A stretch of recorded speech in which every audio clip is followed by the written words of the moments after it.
Hello বন্ধুরা, কেমন আছেন আপনারা সবাই? আশা করি খুব ভালো আছেন।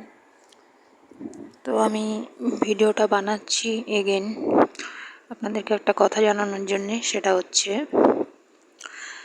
আমি একটা ভিডিও বানিয়েছি, জানি না সেটা আপনাদের কাছে পৌঁছবে কিনা, ঠিক করে ডাউনলোড হয়েছে কিনা, বা আমি টাইম সেটটা হয়তো তাড়াহুড়োতে 15 সেকেন্ডের করে ফেলেছি হয়তো। ঠিক আছে, 15 সেকেন্ডে তো আর কথা হবে না, হয়তো আমি 15 সেকেন্ডে করে ফেলেছি ওটা, সেই জন্য এই ভিডিওটা আবার বানাতে হলো। তো সেটা হচ্ছে, আমাকে একজন দোকানদার বলছে যে ইনফরমেশন নিচ্ছে যে আমি জগন্নাথ রথ মেলাতে কখন যাব বা কখন গেছি। তো ওকে আমি সবই রং ইনফরমেশন দিয়ে দিয়েছি। ঠিক আছে, আমি তো তখন ক্যাজুয়াল ড্রেস পরেছিলাম আশেপাশে যাওয়ার জন্যে। ওটা পরে তো আর কেউ মেলাতে যায় না নিশ্চয়ই।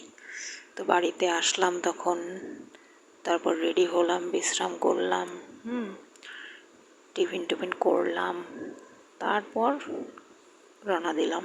তাও সেটাও আবার আউট অফ টাউন, আমার টাউনের বাইরে। তো একটাও সঠিক ইনফরমেশন ছেলেটাকে আমি দিইনি। কেমন করলাম বলুন? কেমন লাগলো? এইভাবে মানুষকে জব্দ করতে হয় যারা অন্যের ব্যাপারে ইন্টারেস্ট দেখায়। আমি কোনোদিনই সঠিক ইনফরমেশন আজ পর্যন্ত ওরকম ছেলেপেলেকে দিই না যারা অন্যের ব্যাপারে এত ইন্টারেস্টেড। তো আপনারাও তাই করবেন। কেউ যদি ডিস্টার্ব করে, সব রং ইনফরমেশন দিয়ে দেবেন। তারা বুঝতে পারবে যে বাপেরও বাপ থাকে, তাকে আমরা দাদু বলি। এটাই আউট অফ টাউন। আমি তো সব ওখানেই ভিডিও শ্যুটও করেছি, আপনারা দেখতেও পাবেন। ভিডিও শ্যুট করেছি আউট অফ টাউন জগন্নাথ রথের। ঠিক আছে, আর হচ্ছে আউট অফ টাউন করেছি সেটা। আর টাইমটাও ওদেরকে ভুল বলেছি মিসগাইড করার জন্যে, কারণ ওই যে ডিস্টার্ব করে, মানুষের ব্যাপারে ইন্টারেস্ট খুব বেশি। তো টাইমটাও ভুল বলেছি।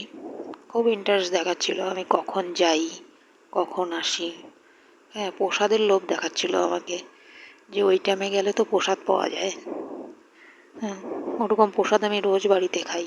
ঠিক আছে, আমি ঠাকুরকে অপমান করছি না, কিন্তু আমি ওর থেকে অনেক ভালো খাবার বাড়িতে খাই। ঠিক আছে, আমার খাবার দিকে ওরকম কোনো লোভ নেই যে আমি খাবার আশায়